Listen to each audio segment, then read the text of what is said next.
भाई ने क्वेश्चन किया था कि हम कैसे डायरेक्ट कॉलेज से वीज़ा ले सकते हैं। लगभग डायरेक्ट अगर कॉलेज से हम लिंक बनाएं तो हमारा लगभग कितना बजट आ सकता है। वैसे तो इमिग्रेशन वाले बैठते हैं तो वो हमसे 3.5 या 4 लाख 4.5 लाख तक का भी चार्ज ले लेते हैं। तो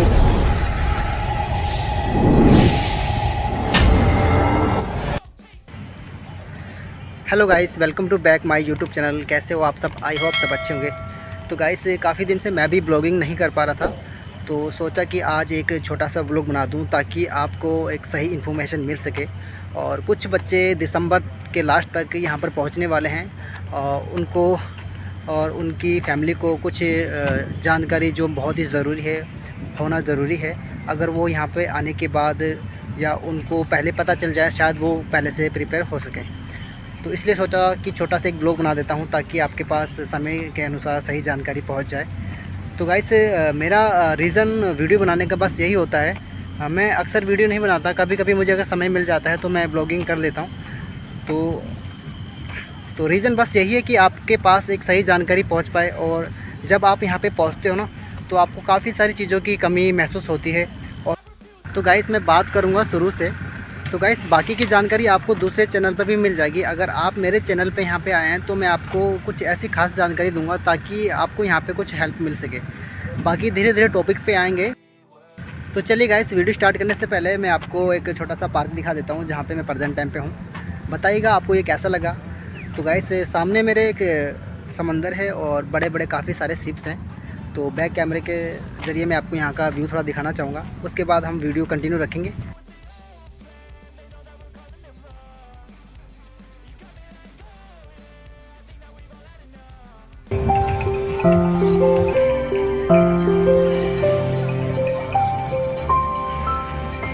गाइस, 1 मिनट की वीडियो में या 2 मिनट की वीडियो में मैं आपको पूरी कहानी तो नहीं बता सकता, बट मैं आपको कुछ ऐसे टॉपिक बता सकता हूँ। यहाँ आने के बाद आपको जो आपका स्ट्रगल है थोड़ा कम हो जाएगा। और जो दिक्कतें या परेशानियाँ आती हैं वो तो आपको फेस करनी है, बस उनको फेस करने की थोड़ी क्षमता जो है आप में आ जाएगी। उनको हैंडल कैसे करना है, किससे हेल्प लेनी है, कैसे जाना है, कहाँ जाना है, ये सब चीज़ें मैं आपको बता सकता हूँ। तो गाइस, मैं जब भी कोई वीडियो बनाता हूँ तो डायरेक्ट आप मेरा नंबर लेने की कोशिश करते हो, कहीं ना कहीं से आप मेरे पुरानी वीडियो से नंबर ले लेते हो। और जब भी आप वीडियो देखते हो, जैसे कि रात के 3 बज रहे हों या 2 बज रहे हों या 12 बज रहे हों, आपने जस्ट उसी टाइम पे कॉल करना स्टार्ट कर देना है। तो आप ऐसा बिल्कुल ना किया कीजिए। आपका अगर वहाँ पे 12 बजते हैं तो मेरे यहाँ पे 2:30 बज जाते हैं, तो 2.5 घंटे का डिफरेंस चलता है। तो प्लीज़ आप उस टाइम पे डायरेक्ट कॉल ना करके एक कमेंट कर दिया कीजिए ताकि मैं उसको रीड करने के बाद आपका रिप्लाई कर पाऊँ। तो गाइस, ये इन्फॉर्मेशन मैंने आपको देना ज़रूरी समझा ताकि आप एनी टाइम कभी भी कॉल कर देते हो। क्योंकि मैं दिक्कतों की यहाँ आने के बाद तो सबसे बड़ी जो दिक्कत आती है वो है खाने पीने को लेकर। टाइम से आपका खाना पीना नहीं हो पाता है, काफ़ी सारी प्रॉब्लम्स यहीं से क्रिएट हो जाती हैं। अगर आप टाइम से नहीं खाओ पियोगे तो आपका स्वास्थ्य थोड़ा बिगड़ जाएगा। अगर आपका स्वास्थ्य बिगड़ेगा तो आप कॉलेज भी ठीक से अटेंड नहीं कर पाओगे।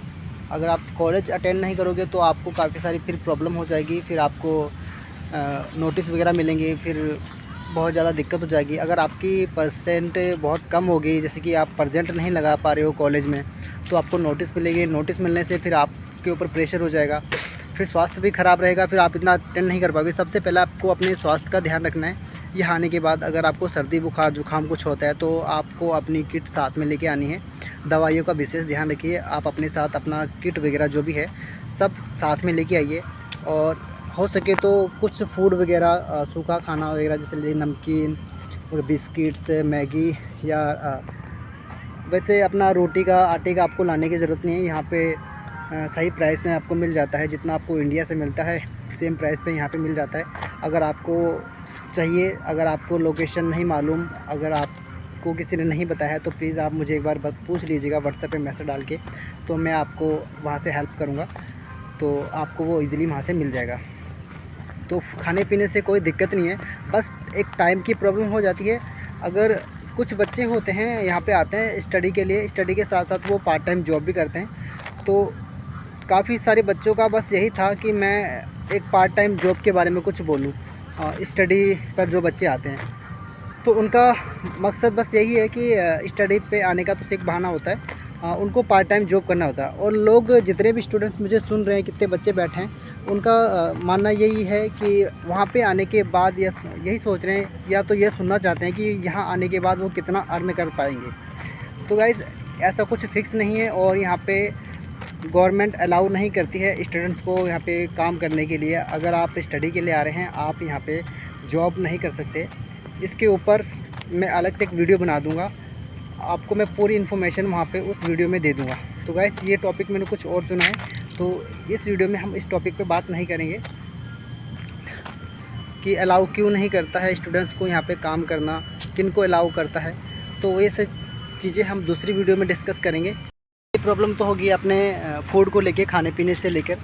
तो गाइस दूसरी प्रॉब्लम हो जाती है और रूम को लेकर कि रूम कौन सी लोकेशन पे लिया जाए ताकि कॉलेज भी हमारा वहाँ से नज़दीक पड़े और हमारा काफ़ी सारा जो अगर आप पार्ट टाइम जॉब कर रहे हैं या फिर करना चाहते हैं, आपकी जॉब की लोकेशन भी आपको ठीक पड़े। तो सबसे पहले अपना जो कॉलेज का जो लोकेशन है, आप वहाँ से नज़दीकी कोई रूम देखिए अपने फ्रेंड सर्कल में। जो भी आपका पहले फ़र्स्ट आपका रूम पार्टनर बनता है, जैसे कि आप नए नए आप पे आते हो, उसके बाद फ़र्स्ट आपका कोई रूम पार्टनर बनता है या फिर जिस बिल्डिंग में आप रहते हो वहाँ पे कुछ पुराने स्टूडेंट हैं, आप उनसे पूछ सकते हो। या फिर आपके कॉलेज के नज़दीकी कोई ऐसी बिल्डिंग है जहाँ पर रूम अवेलेबल है ठीक प्राइस में, लगभग यहाँ पे इजीली बताऊँ तो $350 में आपको रूम मिल जाता है। वो भी आपको शेयरिंग में रहना पड़ता है। पर बंदे का $350 तो कम से कम जाता ही है, इससे कम तो मिलता ही नहीं है। अगर आपके पास ऐसा ऑप्शन आते हैं, आपके फ्रेंड कोई आपको बताते हैं, कोई रेफ़र करते हैं, तो आप उनकी मदद से वहाँ पे जा सकते हैं। तो रूम में प्रॉब्लम क्या क्या आती है, ये चीज़ें मैं आपको बता देता हूँ। फर्स्ट प्रॉब्लम आपकी फ़ूड को लेकर थी, दूसरी आपकी है रूम को लेकर। रूम में क्या क्या प्रॉब्लम आती है, तो रूम में गाइस काफ़ी सारी ये प्रॉब्लम आती है। तो गाइस सबसे पहले तो जो मैंने आपको दवाइयाँ बताई थी वो तो आपको लेके आनी है। तो काफ़ी सारे रूम में ये प्रॉब्लम फेस होती है, काफ़ी सारे रूम्स में नहीं होती है, क्योंकि जहाँ पर नीचे सोने का सिस्टम है, फ्लोर पे सोने का सिस्टम है, वहाँ पे यही समस्या आती है बेड बॉक्स को लेके। तो गाइस जैसे कि आपने यहाँ पे इंडिया में खटमल टाइप के छोटे छोटे कीड़े होते हैं, यहाँ पे बेड बॉक्स टाइप के कुछ होते हैं। तो काफ़ी सारी प्रॉब्लम उसी को लेके आते हैं, क्योंकि वो बॉडी में एलर्जी पैदा कर देते हैं। तो काफ़ी सारी प्रॉब्लम हो जाती है, तो उसमें रेड कलर के स्क्रैच वगैरह बन जाते हैं और काफ़ी खुजली होती है वहाँ पे। आप उनके लिए पाउडर वगैरह कुछ क्रीम या फिर डॉक्टर से आपने डिस्कस कर लीजिए, तो वो आपको सही सजेशन करेंगे और आप उस तरह की कोई दवाई लेके आइए ताकि वहाँ पे आपको कोई दिक्कत ना हो। तो काफ़ी सारी दिक्कत होती है। मैं आपको उस बेड बॉक्स की इमेज वगैरह डाल दूँगा इस ब्लॉग में, ताकि आप इसके बारे में स्टडी कर लें और आपको जो दिक्कत होने वाली है वो यहाँ पे ना हो। और दिक्कतों के बारे में बात करूँ तो जितने भी आप कपड़े लेके आ रहे हो, कुछ आपकी ड्रेसेस वगैरह हैं और कुछ कॉलेज की ड्रेसेस वगैरह हैं, क्योंकि ड्रेसेस वगैरह तो कॉलेज ही वहाँ से देता है, आपसे चार्ज ले लिया जाता है। तो पैंट्स वगैरह जो होती हैं वो आपको ब्लैक कलर की लानी है, तो वो आप ब्लैक कलर की लेके आ सकते हो। और कुछ कॉलेज की ड्रेसेस अलग होती हैं, कुछ अलग कलर की होती हैं। तो मेरा कॉलेज जो है BITC है, तो वहाँ की जो कलर्स वगैरह हैं वो ब्लैक कलर की पैंट और ब्लैक कलर की टी-शर्ट और उसमें कुछ रेड कलर का प्रिंट वगैरह होता है। तो इस तरह की है। तो आपका जो भी कॉलेज है आप उस तरह से रेडी होके आइए, जो भी ड्रेसेस बताई जाती हैं आप वहाँ से ले लीजिए और यहाँ से जो आपको अवेलेबल करवाई जाएगी वो तो आपको यहाँ से मिल जाएगी। तो उन ड्रेसेस का आपको विशेष तरह से ध्यान रखना है। आपको अगर वॉश करना है, वॉश करने के बाद आपको सुखाकर अपने बैग में या फिर आपका जो सिस्टम है रखने का, अलमारी है, आप उसको टाइम टू टाइम रख दीजिए, नहीं तो क्योंकि। तो गाइस और दिक्कतों के बारे में बात करूं तो जैसे कि आप इंडिया से यहाँ पे आते हो, तो आपका जो भी कॉलेज है, जैसे कि मेरा कॉलेज है BITC, तो मेरी ब्लैक कलर की पैंट और ब्लैक टी-शर्ट और उसमें रेड कलर के प्रिंट्स वगैरह हैं। तो टी-शर्ट मुझे यहाँ से कॉलेज से दी गई थी और पैंट मैं अपनी इंडिया से लेके आया था खुद से। तो आपको भी यहाँ से दिया जाएगा, बट आप कॉलेज से पता कर सकते हो या जो आपका एजेंट है आपको बता देगा कि आपको कौन से कलर की पैंट चाहिए। तो गाइस अपनी पैंटों का, अपने कपड़ों का, जो आपकी ड्रेसेस वगैरह है उनका विशेष ध्यान रखिए, क्योंकि यहाँ पे कपड़े काफ़ी मिसिंग हो जाते हैं, क्योंकि काफ़ी सारे बच्चे होते हैं, एक ही बिल्डिंग में रहते हैं और डोर टू डोर आपका सामने आमने कपड़े सुखाने का सिस्टम होता है। तो प्लीज़ अपने कपड़ों का विशेष ध्यान रखिए। काफ़ी बार मिक्स हो जाते हैं, सेम कॉलेज के स्टूडेंट्स भी होते हैं, तो ड्रेसेस भी मैच हो जाती हैं, काफ़ी बार साइज़ भी मैच हो जाती है। तो इस तरह का काफ़ी सारा मैटर होता है। अगर आप पहले से इन सब चीज़ से वाकिफ़ रहेंगे तो आपका कोई भी प्रॉब्लम नहीं होने वाली इधर। तो इसको भी आपने एक अपनी लिस्ट में जोड़ देना है कि अपने कपड़ों को बिल्कुल अच्छे से यहाँ पे रखना है, ताकि आगे जाके प्रॉब्लम ना हो और मिक्स ना हो। तो गाइस और भी कुछ प्रॉब्लम हैं, जैसे कि शूज़ वगैरह लेके, और शूज़ भी अपने डबल जोड़ी लेके आइए, जैसे ब्लैक कलर के। तो काफ़ी सारे बच्चे जो आ रहे हैं पार्ट टाइम जॉब पे जाते हैं या फिर जाने का उनका कोई विचार है, तो प्लीज़ अपने ब्लैक शूज़ वगैरह लेके आइए। ब्लैक शूज़ बहुत ही इंपॉर्टेंट है, आप उनको मिस ना कीजिए। ब्लैक सॉक्स, ब्लैक शूज़, और अगर ब्लैक टी शर्ट लेके आइए, 2 से 3-4 टी शर्ट लेके आइए ब्लैक। इनकी आपको काफ़ी ज़रूरत पड़ेगी यहाँ पे, नहीं तो अगर आप यहाँ से परचेज़ करोगे तो आपको काफ़ी कॉस्टली पड़ेगा। 6 या 7 या $8 तक भी एक टी शर्ट जा सकती है। तो आप इंडिया से ही लेके आइए ताकि आपको वहाँ से ठीक रेट पे पड़े। तो गाइस गर्म कपड़े लाने की आपको कोई ज़रूरत नहीं है यहाँ पे। अगर आप सोच रहे हो कि आपको गर्म कपड़े लाने चाहिए, आप स्वेटर ला रहे हो, जैकेट ला रहे हो और कंबल लेके आ रहे हो, नीचे बिछाने के लिए गद्दा लेके आ रहे हो, तो ऐसा कोई सिस्टम नहीं है। इधर बिल्कुल भी ठंड नहीं होती। आप मान लिए आज तारीख 15 है दिसंबर की, तो इंडिया में कितनी ज़्यादा ठंड है, तो आप यहाँ पे देख सकते हो कि कितनी ज़्यादा धूप हो रही है, गर्मी है। तो कभी कभी बारिश हो जाती है, और बारिश होने के बाद भी यहाँ पे ठंड नहीं होती, काफ़ी मौसम साफ़ रहता है। तो आप गर्म कपड़ों का बिल्कुल भी विचार ना बनाएं लेके आने का। हाँ, एक स्वेटर या एक जैकेट रख सकते हैं जब आप इंडिया से यहाँ सिंगापुर आएंगे, और सिंगापुर से जब आप इंडिया जाएंगे तब आपको ज़रूरत पड़ सकती है। क्योंकि जैसे कि अभी किसी बच्चे की स्टडी ख़त्म हो रही है, तो वो अब अपना इंडिया जाने का विचार बना रहा है, तो उस टाइम पे जाके वो उसका यूज़ कर सकता है। अदरवाइज़ आपको बिल्कुल भी ऐसी कोई ज़रूरत नहीं है आप बैग भर के लेके आ रहे हो। हाँ, उनकी जगह आप अपना फूड पैक कर सकते हो ताकि आपको यहाँ पे हेल्प हो जाए, 2 से ढाई महीने आपके यहाँ पे निकल जाए। तो ऐसा नहीं आप वही फूड खाओगे, आपको यहाँ से कुछ परचेज़ तो करना ही पड़ेगा, बट आपको थोड़ी सी हेल्प हो जाएगी जहाँ आप वर्क के लिए जाओगे या फिर अपने स्टडी के लिए जाओगे। क्योंकि 3 से 4 घंटे की स्टडी होती है, उसमें ब्रेक टाइम होता है, आप वहाँ पे बैठ के कुछ खा सकते हो, आपको भूख लगती है तो आप उस फूड को यहाँ पे यूज़ कर सकते हो, तो आपको अलग से परचेज़ करने की ज़रूरत नहीं पड़ेगी। कुछ बातें कुछ ऐसी भी हैं, जैसे कि अलग अलग जगह से काफ़ी सारे बच्चे एक ही बिल्डिंग में रहते हैं। हर किसी के मत, दिमाग और विचार अलग अलग हैं, तो किसी की बातें किसी को क्या सहन नहीं होती हैं, कुछ ना कुछ मैटर पे कुछ बात हो जाती है। तो अगर आपका इंसेंटिव, आप इंडिया में हो, आप अपने घर पर सिर्फ अकेले रहते थे, और जब आप इंडिया से किसी और कंट्री में जाते हो या फिर आप सिंगापुर में आ रहे हो, तो आपके साथ काफ़ी सारे बच्चे रहने वाले हैं, अलग अलग जगह के हैं, तो अलग अलग कास्ट से हैं, कोई हर की भाषा हर बंदे की अलग है। तो प्लीज़ अपने आप को थोड़ा शांत रखिएगा, क्योंकि आप कुछ और समझाना चाहते हो, क्या पता वो बंदा उस चीज़ को ना समझे, इसलिए अपने विचार अपने पास ही रखिए, किसी को एडवाइस देने की ज़रूरत नहीं है, सबसे बना कर रखिए, किसी से बिगाड़ने की ज़रूरत नहीं। यहाँ पे किसी से भी कोई मैटर खड़ा करने से कोई फ़ायदा नहीं है। अगर आपकी बात किसी को गलत लग रही है तो प्लीज़ उसको सॉरी बोल दीजिए। तो आपको किसी के मैटर में बोलने की ज़रूरत तो पहली बात है नहीं, अपने काम से मतलब रखिए। यहाँ पे किसी से भी कोई बात करने का, फालतू में उलझने का कोई भी फ़ायदा नहीं है। हाँ, सबसे भाईचारा रखिए, मोहब्बत बना के रखिए, ताकि आपकी मुसीबत में कोई काम आए और आप किसी की मुसीबत में काम आओ।